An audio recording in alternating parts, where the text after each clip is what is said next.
Richard, moving on, my one big thing this week, with oil now headed over $100 a barrel on Brent and possibly even higher as the situation in Ukraine deteriorates, I wanted to look at the oil market a little bit and focus on Saudi Arabia's oil production and the export of Saudi crude globally. Russia, of course, is a big player in the oil markets now, really making up the plus in the new market-setting cartel OPEC plus. That's now interesting as sanctions against Russia start to ratchet up. We'll know more today about U.S. and EU sanctions against Russia and how that might affect energy markets and pricing. But what we do know for sure is really three things.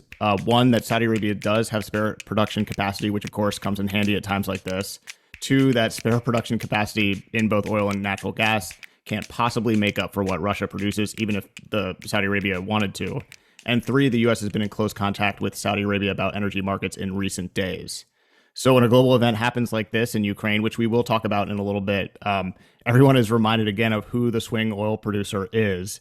Of course, gentlemen, we know it's not as simple as Saudi Arabia turning up the spigot a little higher so more oil flows. So, Richard, you and I wanted to look a little bit at where Saudi Arabia's oil exports are going now, and where they are going, most of it anyway, by far, is Asian markets.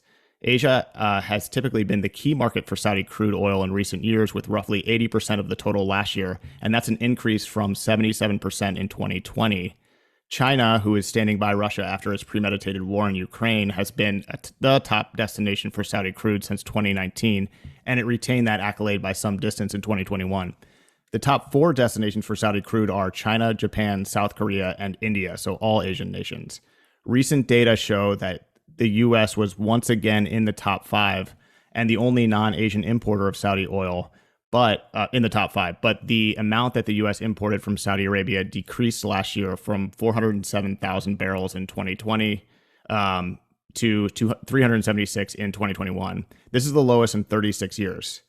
Saudi exports to European markets also dropped in 2021. So while Saudi Arabia does have spare capacity right now, most of its oil is going to Asian markets, and that isn't a quick or easy thing to change. Gentlemen, let me kick it over to you. Just thought all this data was interesting. We were looking at it. Just a lot's happening right now.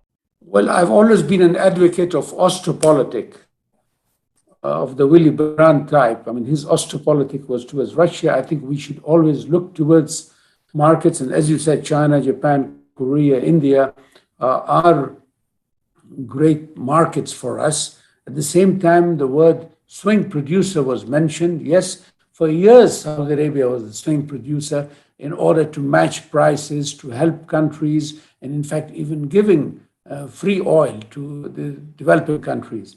But right now, also, you have to understand that we have a 2030 vision, we have plans, we have to have a revenue. It's not that Saudi Arabia is going to go and exploit the situation, but I don't think so. We will do anything that will not look primarily at our own interests first. And the East has always been important, even growth in Vietnam and other countries that were not mentioned.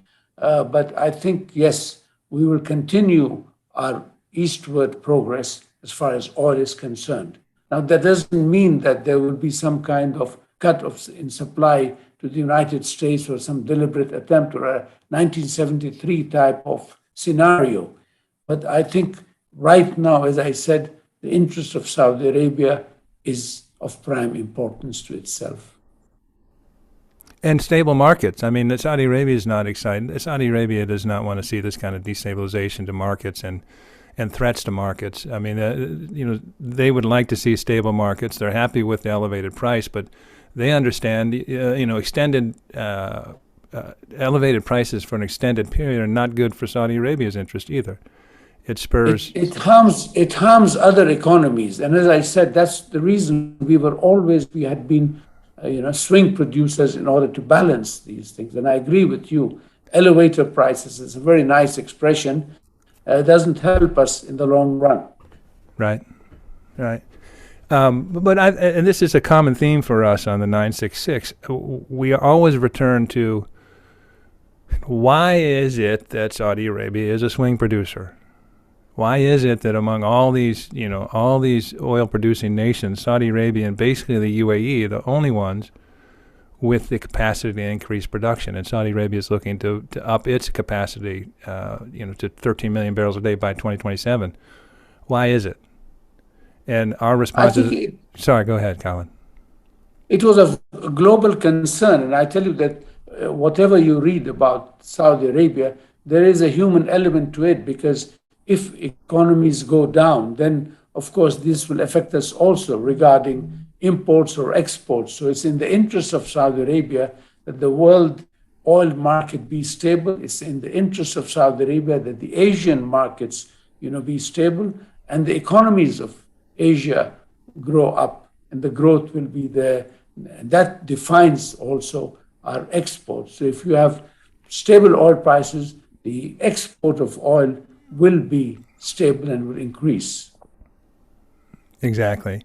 And to come back to that thought, Saudi Arabia, through its investment and management of its oil-producing facilities and capacity, has made the commitment, financial and otherwise, to have this capacity. It's been responsible stewardship of this natural resource, and it's an important thing to remember, because this is a decision taken by the country of Saudi Arabia that benefits all of us.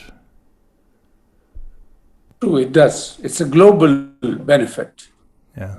And those decisions were taken oftentimes in the face of protests from other nations saying, don't invest in new oil developments, don't invest in developing new wells or anything like that. We're pivoting to renewables. And Saudi Arabia has heard those complaints and said, look, oil is part of the future for a little while now at least. And now we're seeing it. We have weathered many a storm, as they say. And I think it has been to the credit of Saudi Arabia for looking at things in a more positive view. And I don't say this because I'm a Saudi, but I've been following, and at times I say, why do we, over the years, why should we be just swing producers while others can, to maintain oil prices, to supply oil to those countries that are short of oil? And then now I think the end game is that we are concerned about the world economy. Absolutely. I think, the next logical question is Russia. And that's because, that OPEC Plus arrangement, bringing Russia into the OPEC under the umbrella, or at least in a coordinating way in 2016, was a huge step for managing oil markets. And when you had, the two of the three largest oil producers now in coordination, this is the Ukraine situation, and you have unique perspective on Russia, Khalid, because you were one of only 4 journalists who was there in 1990 when Saudi Arabia reestablished diplomatic relations with Russia. You've been a close observer of this. Those were different days. It was, one-party rule in Russia. Now Russia has changed a lot, both on a domestic and international front. And right from the period from Gorbachev and then going on to Putin and all. Right now, we think the situation is both fluid and volatile. And it's very difficult for somebody from this part of the world to comprehend. My advice would be just to wait and see. Of course, regarding oil, the Saudi authorities have to find out and sort of cater to what's going on. But if you talk about what's happening in the Ukraine, if I may have read you rightly, I think we have to just wait and see, and also hope that things will not get out of control. Because the way things are going on, hearing about attacks and counterattacks, and also the recognition of the 2 breakaway republics, this sort of gives many ideas to other people in the European region. For us, a rapprochement would be very helpful. For us, a united Europe would be great. So that'll be a great example to follow the European Common Market and the EC. And we are not at all, as they say, happy with what's going on. There are some Arab commentators that I sometimes read, or some tweeters who sort of are, thinking that this is good for Arabs. I say, no, this is not good, not only for Arabs, this is not good for the world, because loss of life, attacks, counterattacks are totally things that nobody would like to see on any front. Agreed. Yes, it's really extraordinary what's going on, and we look at it from the U.S. perspective, which is in alliance with NATO and our partners in Europe, and how to respond and what our commitments are and that sort of thing. Saudi Arabia has different factors it needs to consider, but it is interesting from a Saudi perspective to see. And Saudi Arabia is increasing, it has the OPEC Plus alliance with Saudi Arabia's coordination. There's increasing investment, increasing discussion in terms of greater economic coordination, and even, across the board, not only from in commerce, but also in defense and the like. Does it give one pause when, a country essentially is now invading another? Yes, it makes you think, where is the rule of law and order? A question somebody asked me this morning, is the US now trying to demonstrate its powers post-Afghanistan? So I don't know, whether it is just muscle flexing, because you don't go and muscle flex. This is not a neighborhood and there's no bully around. But the idea of a superpower has sort of faded away from people in Asia. And I talk about not only Saudi Arabia and also. I think the Americans also should know, and anybody or any warmonger on both any side should be very careful, because if you let things slip by fast, all you get is confusion, mayhem, and disaster. And this is what is worrying people in this part of the world. Interesting. Yes, I think the U.S. the discussion is a multipolar world with China, Russia, and U.S. Afghanistan. I think I don't know if it plays into it simply because for so many reasons, Afghanistan, from the U.S. perspective, was misbegotten. I mean, it was a place where we were for a long time. That the rationale probably wasn't. The initial rationale to go in and get Osama bin Laden and remove that network was certainly legitimate. The ensuing 17 years, it's up for debate. But relationships with the EU and our European partners are a much different tale. These are countries that we are philosophically aligned with and have been allies for generations. So I can see why there's a real concern. In this part of the world, many people ask, was Germany coerced in backing out of the Nord Stream, the pipeline thing? I don't know. I ask you, what's your opinion about it? Because there are some people who think that a German-Russian sort of cooperation would be detrimental to Europe. I say no. This is my humble opinion, but how do you perceive it? I think in theory, absolutely, it'd be nice to have that kind of economic relationship that strengthens ties. I think the thing that we can't forget is Russia is led by Vladimir Putin. This is an unreliable, in my opinion. Nord Stream 2 is a great idea, except when, the Putin now has a track record of turning off liquid natural gas exports at will. And I've been actually surprised and amazed that Europe would make itself so vulnerable to a head of state that is so capricious and clearly willing to go to air places that others won't. So I understand what you're saying, and I think I don't disagree that those European, EU, and Russian ties being stronger is a good thing. But if one side is willing to use those economic ties as leverage, it makes you very vulnerable. I mean, right now, in 2021, the largest exporter of LNG to Europe, to the EU, is the United States. That's crazy. Yes. It should be Russia. It should be. That's the natural order of things. But it's not, because Russia plays political games. And you can't really have your livelihood, the warmth, how to heat and homes and keep people safe, based on that kind of relationship where it can just be manipulated however one side feels is politically advantageous. So it's a problem. This is what's surprising many people here who look up to Mr. Putin as a wily politician, but he's falling the trap of so many others. I think what disappointed me personally as an analyst was the support for the two breakaway republics and the recognition. That sort of, took me by surprise, and others too. I don't know whether there's any room left for diplomacy. The sanctions by the US government, though feeble, a couple of banks, top people in the echelon in the military, I don't know how long will they work, but then the Chinese have also stepped in. So it is going to be another East versus West type of drama that used to happen, if you remember, in the 1950s and 60s and 70s. But your point takes us to a problem the U.S. has. And in this situation where it's clear this is an illegal transgression by Russia into a country and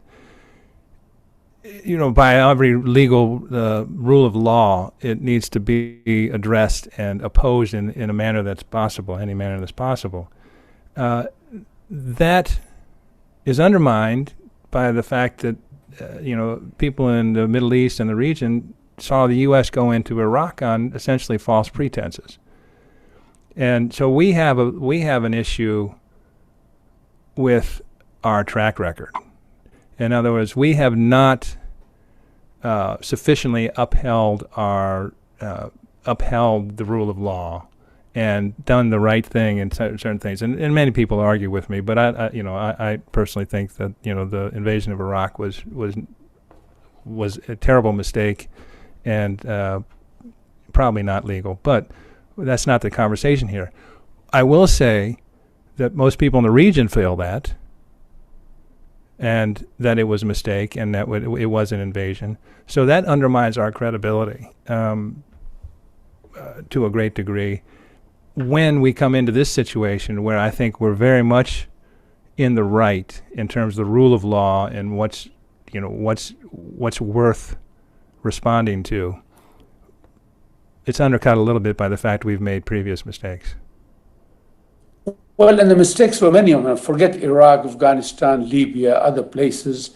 So, even American writers talk about the military industrial complex that Eisenhower spoke about. In fact, in one of the newspapers, I don't know which one, American paper, they referred to this. So I truly believe that the U.S. has got a lot of diplomacy to do, a lot of impression management, because people by and large may be sympathetic to the Ukrainians, who are the pawns, you see, being hit from both sides. But, the USA is also looked at as a power that is provoking these people and coming into closer and closer to the Russian nest. People go back to Cuba, 1961. They go back to other places. So it's a very confusing situation. And for ordinary people, they cannot fathom this. Of course, people look up to newspapers and all, but I don't think so that the support across the globe that the U.S. would have for any action in Ukraine would be a total support. And I don't think so also Biden would have wanted to be a modern day Chamberlain, Mm-hmm. Yes. I think about that because I was watching a movie called The Edge of War and been reading a lot about Chamberlain, and Biden wanted to let go, and then suddenly, but then he was given a plate full of challenges by Putin's incursion, or if not invasion, into Ukrainian territory, which again could be a disputed one, because we can sit here and talk about, but could have been a disputed one. But anyway, this was it. Well, yeah, in my opinion, this President Biden, has done a good job of patching up and reestablishing trusting relationships with the EU and NATO, which is really important. I think that's really been a key success of his to date. And you wouldn't have this sort of coordinated response if his administration had been putting in a lot of time over the last 8 to 10 months in the relationship. So in that regard, if you're looking at it from Putin's point of view, who would really like to see the NATO at odds and not in concert with each other, the Ukraine invasion may backfire. It's really interesting. I We're think seeing so. oh, please go ahead. No, go ahead. Go ahead. I was just gonna add in. It's really interesting. We're seeing sort of like the meeting of hard and soft power. I mean, Richard, you mentioned a consistent response. If you go back to Iraq during the first invasion into Kuwait, the famous George H.W. Bush speech where he just stood on the media, in front of the media, and said, "This will not stand, this aggression against Kuwait." And then shortly thereafter, the U.S. was in there. They were not in NATO.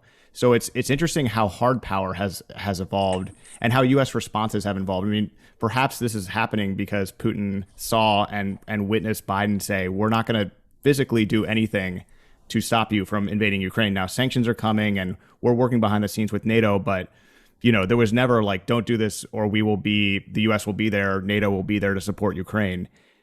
Really interesting that it just feels weird. It just feels antiquated. Land wars like this, I don't know. Yeah, well, and that's the thing that's so effective about what Putin does. And this is, gray war, basically, doing all sorts of things below the level of direct conflict that undermines a country or a society or parts of society. He's been planting Russians in these eastern provinces of Ukraine for years.